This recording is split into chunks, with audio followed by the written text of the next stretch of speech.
when I choose to do things myself, I tend to get more results than when I rely on people, because most times it takes you having to explain yourself over and over and over and over and over again, and they're still not getting it.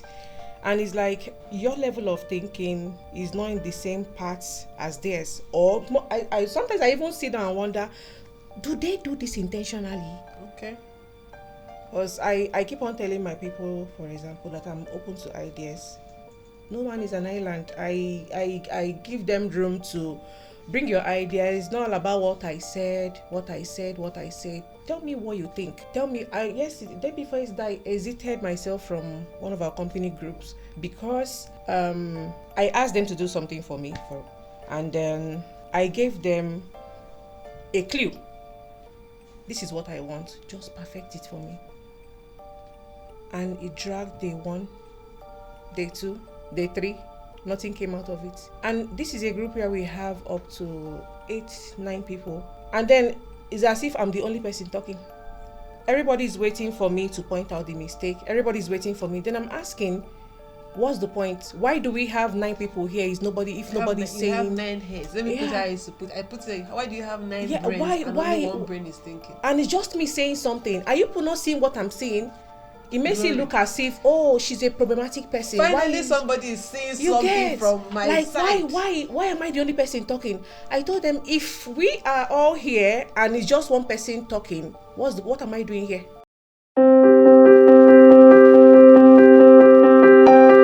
Hi everybody, welcome to another edition of Founders Unfiltered.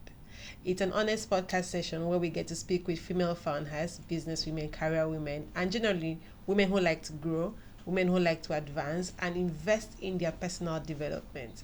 I am your host, Unyime Ebong, and I'm here to take you on a very sweet, smooth, interesting, exciting ride and conversation. I'm here with a very special lady to me. Let me tell you guys, this woman is a definition of a force to reckon with. You know that thing where you sit back and watch someone grow something or revive something, and you just have some very deep admiration for her, and maybe I've said it personally to her maybe once or twice. If she has maybe she's not remembering or something, but I've said it. I'm here with Mrs. Ifeoma. Mrs. Ifeoma is my definition of a reinventor. You must have seen her somewhere, but today I want to have a conversation with her.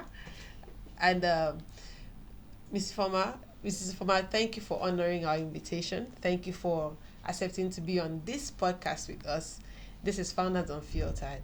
We have lots of women looking up and looking forward to editions like this where you get to have conversations that are undiluted, honest, sincere. We talk about pain points, talk about gains, successes, failures, emotional moments, and all of that. Thank you. Thank you for coming here. And thank you for having me.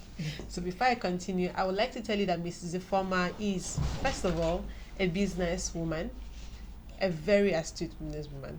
She's a marketer, a marketing strategist, a business developer. She's the co-founder of DeChoice Mall, a prominent mall in Akwa Ibom and across Nigeria, pan-Nigeria. She's also the founder of Kids Mini Closet. She has been my lifesaver for children's clothes, trust me. So welcome on board once again. Thank you. Welcome as we proceed. Thank you, and thank you once again for having me. So today we are having a conversation centered around a topic most people do not like to have. Is passion really enough for a sustainable business? Well, let me rephrase it. What sustains business? Is it passion or structure? Well, I used to think it was passion, but no. Business is not all about passion. When we talk about standing a business, I think we have to talk about discipline. We have to talk about market demand. And we also have to talk about the system. That's the structure that the business ought to be run with. I think that's the most important aspect of the business. Not the passion. Not the passion, no. So, when people start off a business, you hear, follow your passion. Is it a lie? Is it a myth? Well, passion, I think at this point I can just say that passion to me now, like I said, I used to think it was passion. Do what you love, it will grow. No, it's not. Passion is a feeling that can come and go. But business, for you to be able to stand a business, if you want to stand a business, you have to, there's a lot involved. Business is not a vibe. True. Yeah, passion I think is a vibe. I like Let's just something, I want to do it, or I like this, maybe I'll just do it. No, you talk about the, in running a business, it involves a whole lot of things. You talk about the staff structure, Mm. you talk about the accounting of the business, you talk about customer service. That's another key All of these area. are systems. All of these are systems. You have to look into, maybe you can just come in one day, they say your staff was rude to a customer. How do you tackle that?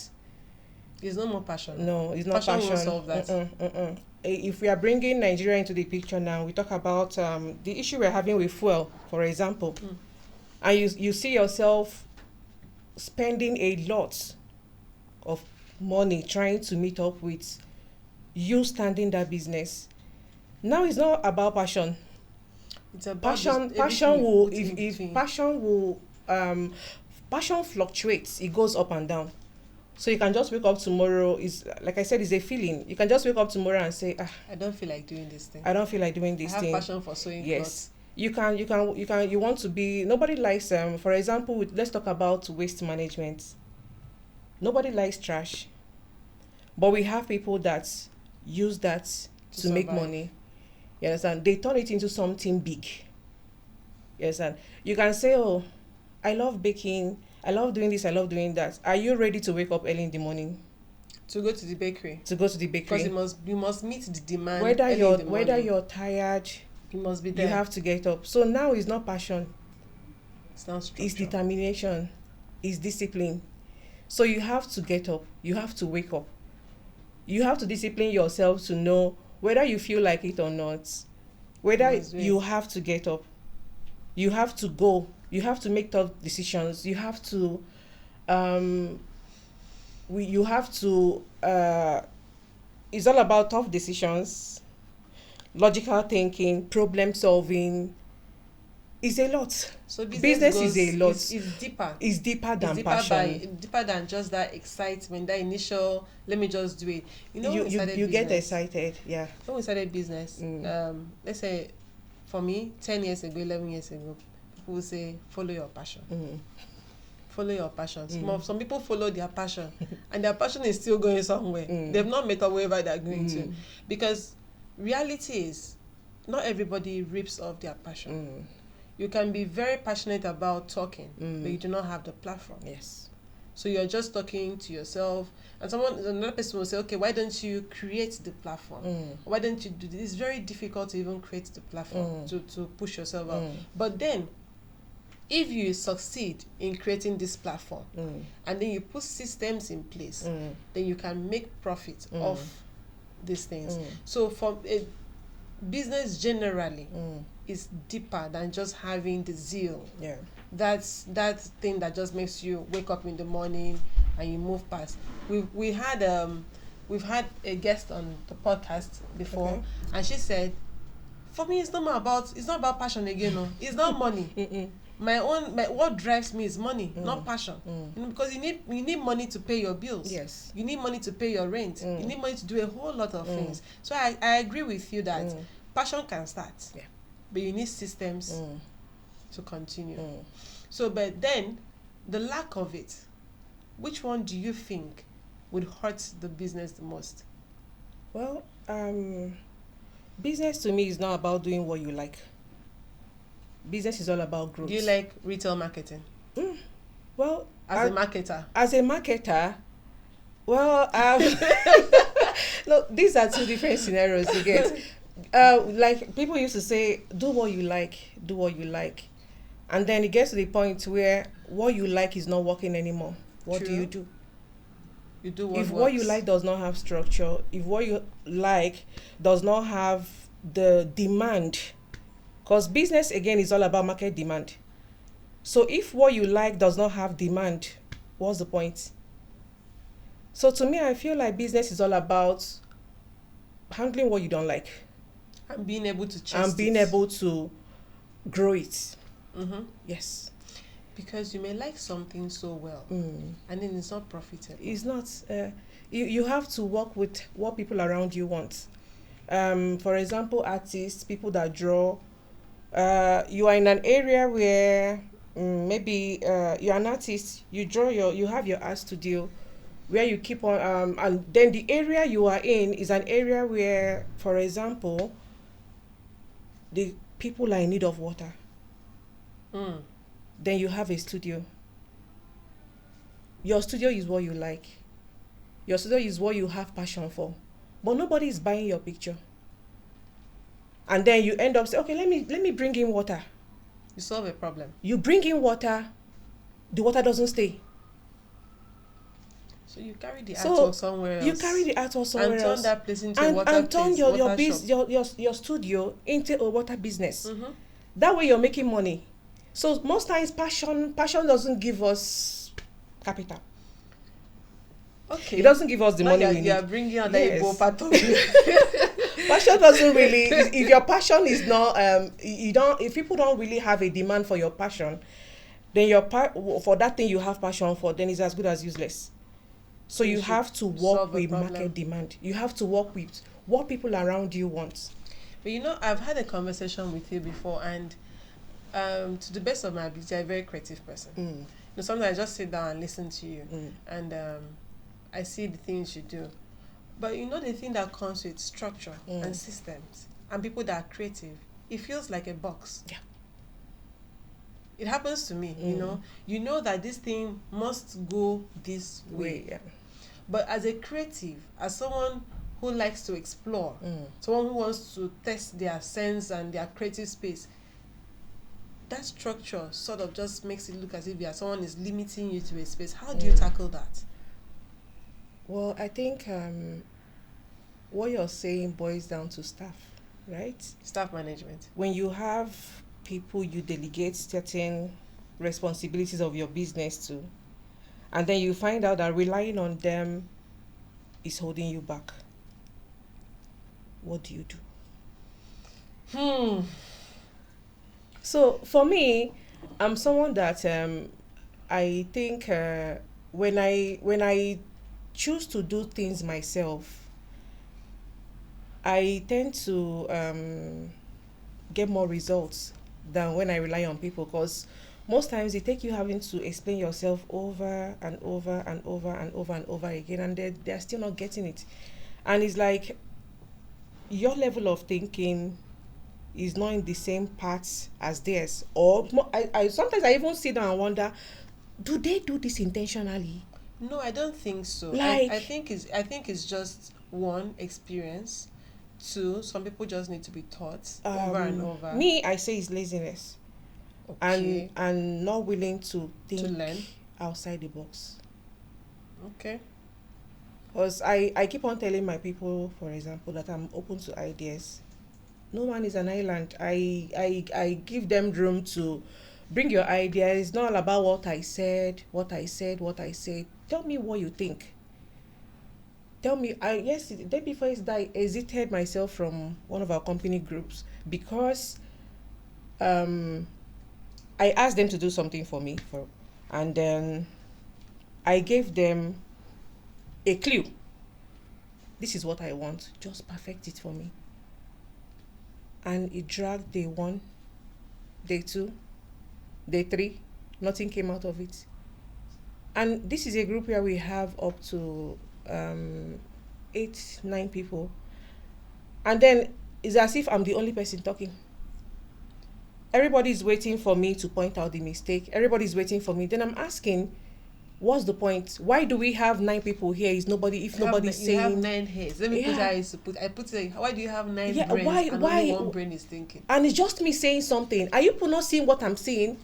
It makes it look as if, she's a problematic person. Finally, somebody is saying something from my side. Why am I the only person talking? I told them, if we are all here and it's just one person talking, what am I doing here? I had to leave. I exited myself from the group, and I went to do that thing I wanted myself. Before, I think before 10 a.m. in the morning, everything I needed was ready. So most of I think, if I can do it, why do I keep on telling people, relying on people? And those are the things that hold you back. Yeah, true, those are the things that hold you back in business. But then, at the same time, you can't do everything on your own. You need people. You need people. You need, you need intelligent people. You need people who can see the vision through your lens. And for that to happen, sometimes you need to actually get them to see that vision. It will take a lot of patience. No, sometimes that's why I said, I think it's laziness. I think it's patience. No, laziness. Patience. Laziness. Because from the onset, they seem to get you. They seem to give you exactly that thing you need. They seem to want to, show up. But, and then after a period of time, everybody's relaxed. So let's talk about. And then you ask for something, it's taking days, weeks, and then you go to the. Oh, I'm busy. Okay, you've been busy. Let's know what you've been doing. Okay, then there's no result. Nothing. So what have you been busy doing? That's why I say is laziness. But they don't know business is consistency. Like I said, it's not passion. It's not I can do it. It's how long can you do it for? How long can you sustain? How consistent can you be? You get business is up and down. Business have, like I tell some people, business is seasonal. For example, Kate Mini Closets is something that is a business that is dear to my heart, and is a business that I know through thick and thin, I am able to sustain the business because that I can say is my passion. Kate Mini Closets is my passion. Let me put it that way. But it's a passion that is backed up with discipline. Is backed up with structure. Yes, I have a system I operate the business with. So I'm not limiting it to my passion. So it's something that I know that, for example, we have our peak days during seasons, Easter period, Christmas period, back to school period, and all that. And then I also understand that there are seasons where sales are slow. But then you see some people that probably rushed into similar business because they feel like, oh, we can't do it because she's doing it. Because and then profit. 1 month, 2 months, 3 months, 4 months, when those dry periods come, they give up. Because they don't understand that this business has a structure. Mm-hmm. You get? So same I think applies to DeChoice Mall, the workers, business as a whole. You get? When you keep on doing one thing over and over and over and over again every day, it takes a lot of discipline for you not to get bored with it. That's literally my next question. For you not to get bored with it, because some people will tend to see it as boring because I'm doing this every day, so why should I continue doing it every day? Mm-hmm. That's where the discipline aspect of business comes in. But some people are fortunate. Some units in any facility, any business are quite fortunate because as much as you have a routine that goes round day in, day out, you still have that leverage to be creative with your routine. So let's take, for instance, someone in the arts department, someone in the graphics, whatever it is. You have that liberty to create something away from your regular coming and do something. It's just that.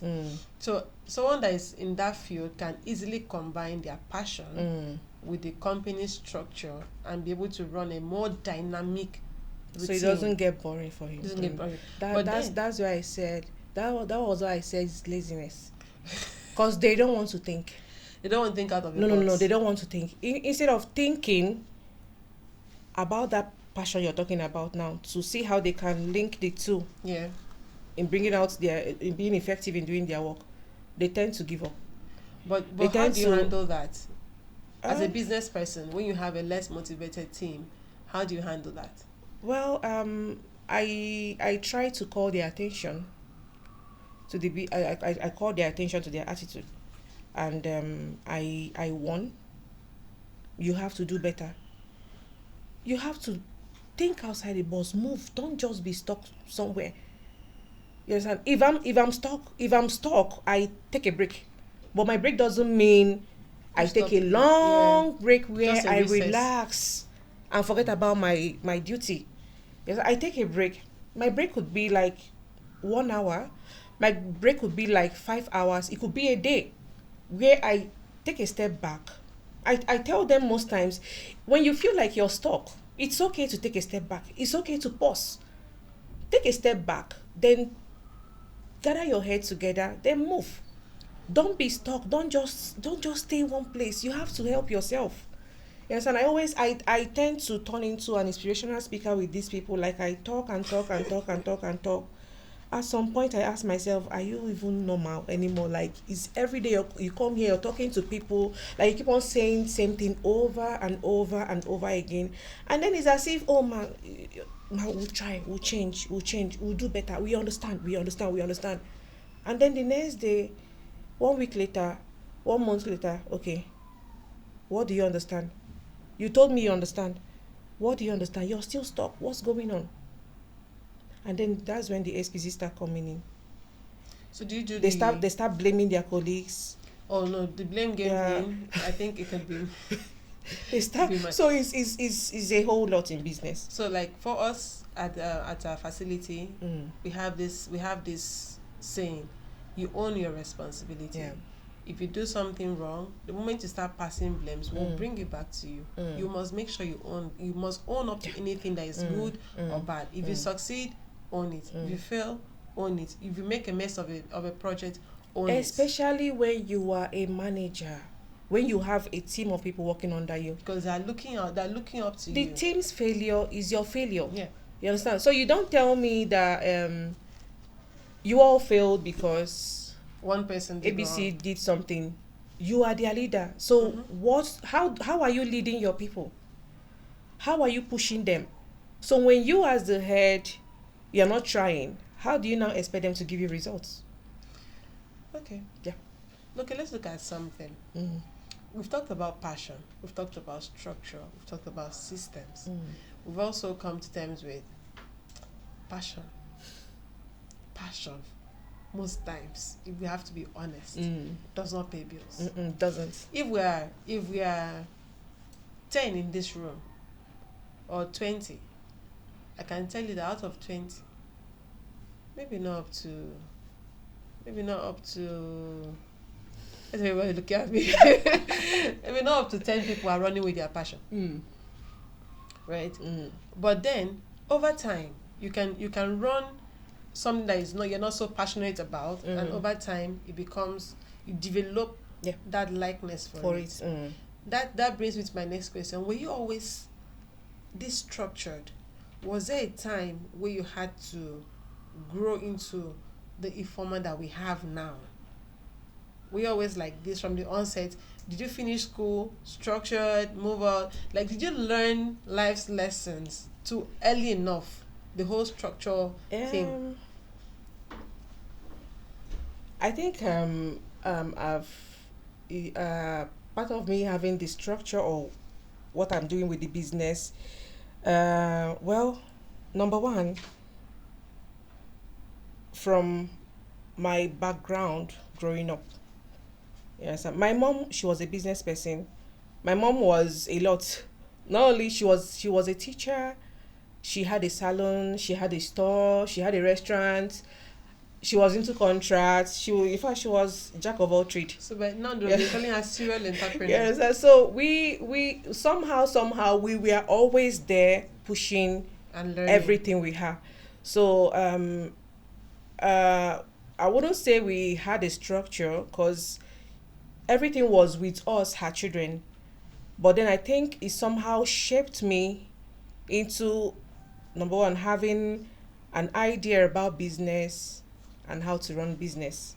You understand? And yes, I think it all boils down to my experience growing up, the education aspect of it, and life's experience. Yeah. So let me put two people side by side.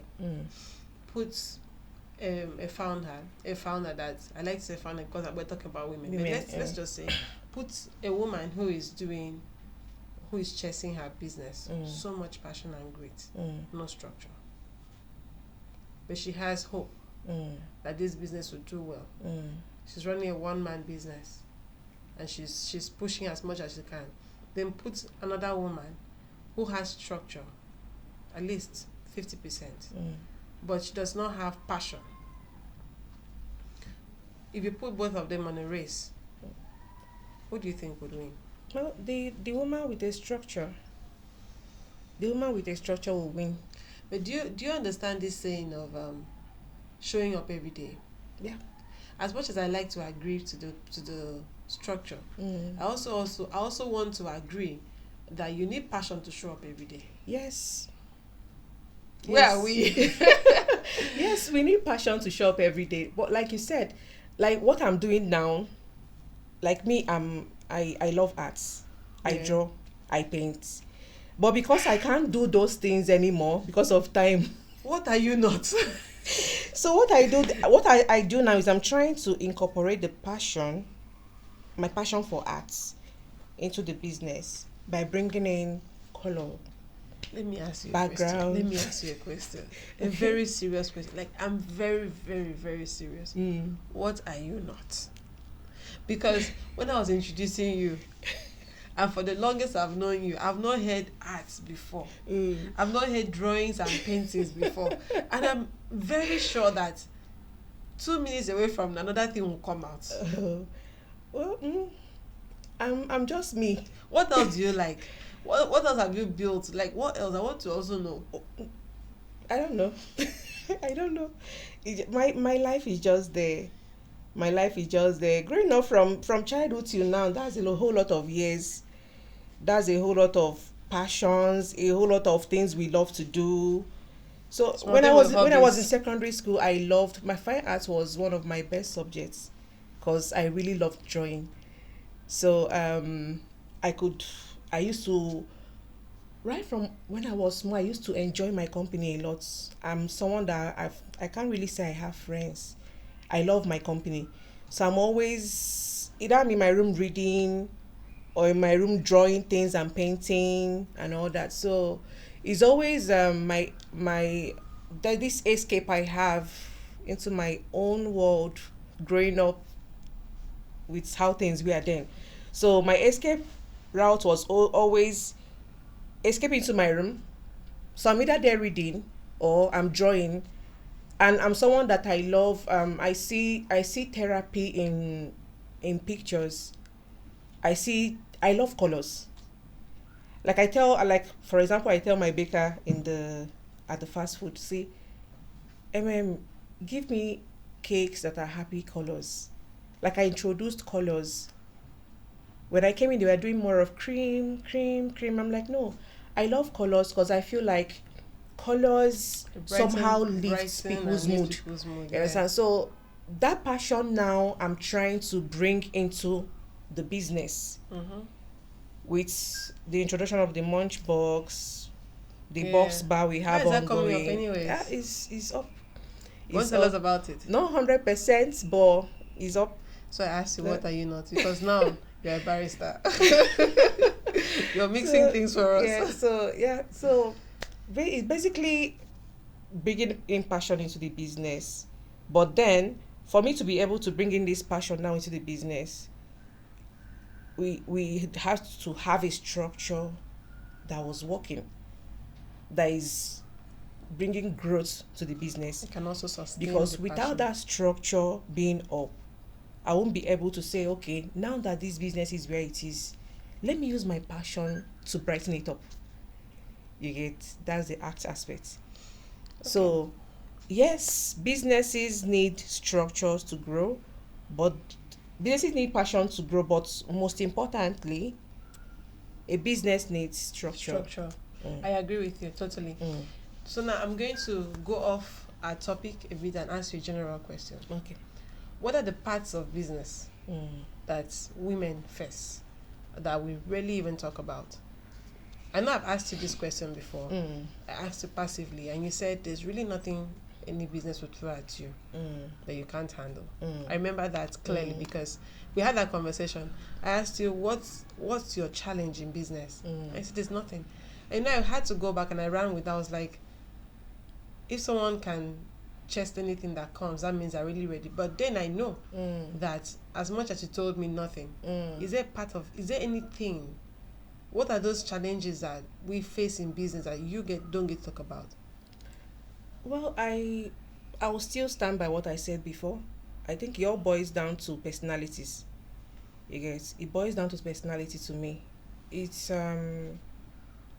how you handle people around you, how you handle your workers. I am someone that I respect people a lot.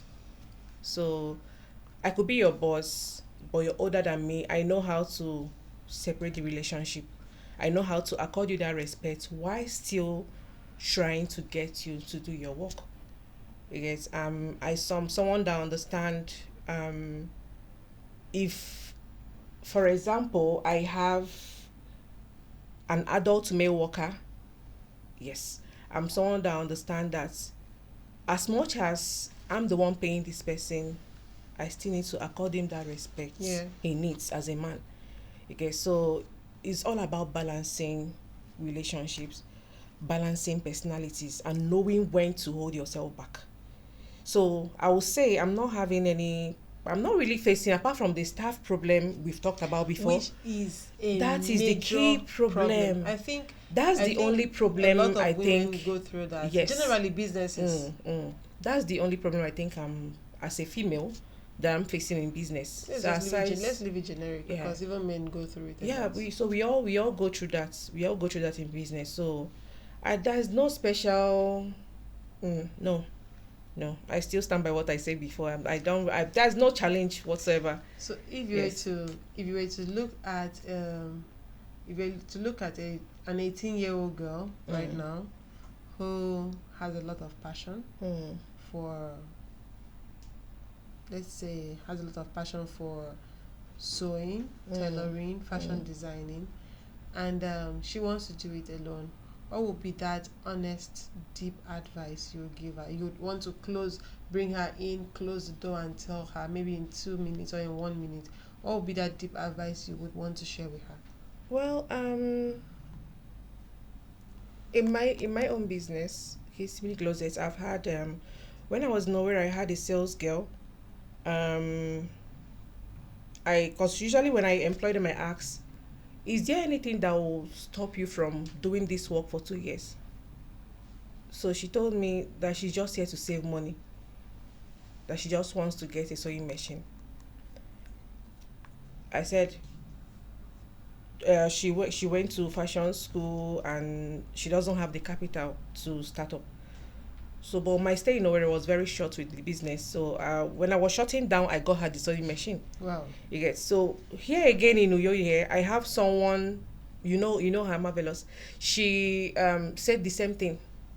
You understand? And her own is that she wants something she can be doing while she sees herself through school. These were two different scenarios. So I asked her a question. I told her, I don't want to stop your dream. I don't want to hold you back. But are you sure? Because being in the Nigeria we are in today, I know is a lot. It's a lot of struggle for a lot of people trying to go through life, maneuver their way through life and everything in between. So I advised and I told her, I see you working for me, not because I don't want you to go, but I see you working for me better for you, considering the situation in Nigeria today.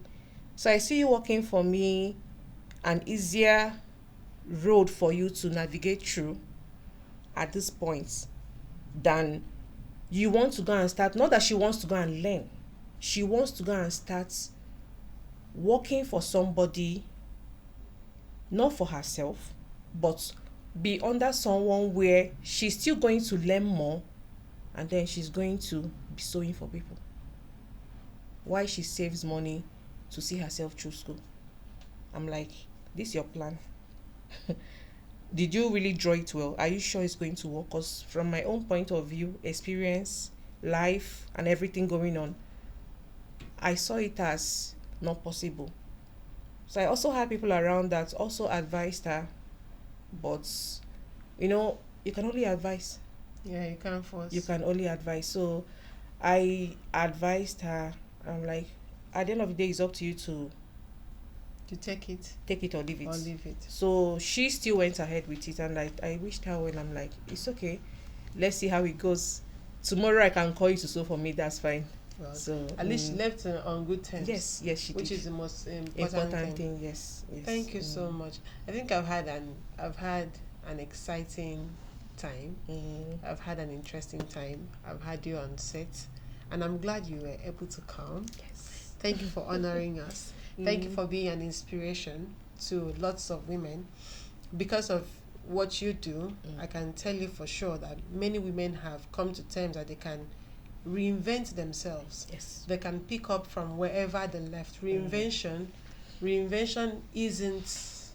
isn't failure.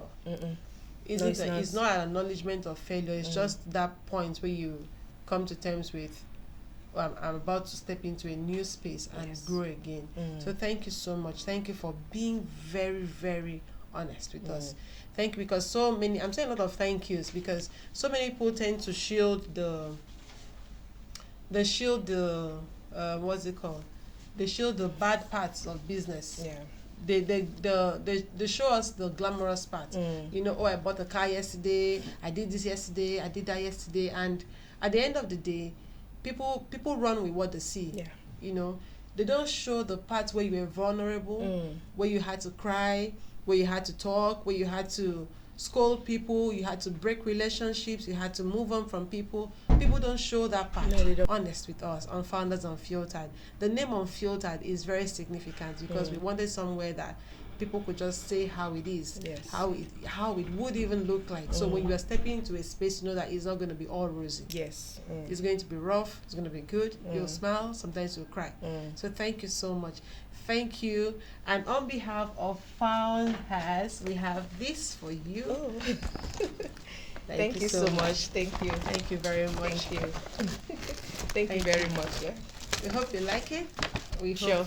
hope you get to watch this podcast. Foundhers Unfiltered shows on our YouTube channel. Founders Unfiltered. Okay. So once you get on it, it's going to give you everything you've said. Yeah, I'm sure you like to watch yourself over it. No, you say you don't like watching yourself. No, I will. So guys, if you are watching this, make sure you follow us on TikTok, Foundhers. Follow us on follow and subscribe to our YouTube channel, Foundhers Unfiltered or Foundhers. Make sure you follow us on Facebook, Foundhers_. And we'll see you on our next episode with another amazing guest. I am your host, and I will always be your host, Unyime Ebong. Thank you very much.